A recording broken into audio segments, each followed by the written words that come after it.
Ano po yung mga common na mga misconceptions, yung mga maling akala ng ating mga kababayan about dito sa sa leptospirosis na of course dapat itama natin para mas 'di ba mas tama, mas guided sila. Yes. So, well, number one, yun nga, some would think na sa tag-ulan lang ito, pero definitely it's not.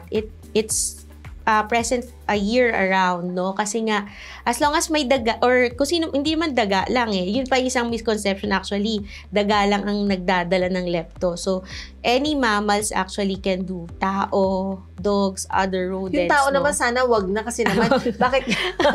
Pero they can iayos natin hindi kasi syempre pagbahanga, di ba? Yes. Kahit umihis dun sa mismong, nasa loob ng palikuran. But of course, di ba lahat umaangat pag Opo. So, yun ang mga misconceptions. So, kailangan talaga doble ingat, no? Also, sometimes, inisip nila, ay, wala akong sugat, so hindi ako makakaroon ng leptospirosis. Pero kasi, meron tayong tinatawag na mga microabrasions na hindi natin nakikita. Na yung nagkamot ka ng konti. O so, yung may iba, break na ng skin nag-ahit, di ba? Yes, opo. So, even na hindi natin nakikita yung sugat na yon, definitely the bacteria can go inside and because these are all infection. microscopic, no? Hindi natin nakikita ng naked eye. Yes. Oo. Ano pa, doktor? Yun. Kaya nga, that's why we actually still give prophylaxis or preventive na gamot kahit na walang sugat.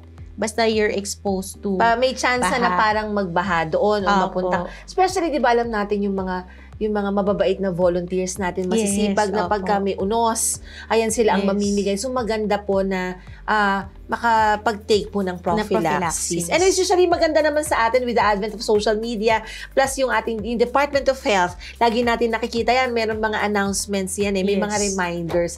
And of course, greetings sa mga taga-DOA, sa masisipag na ating mga kababayan dyan. Malaking tulog yan para hindi mabawasan ng cases ng leptospirosis, no, dito sa ating bansa.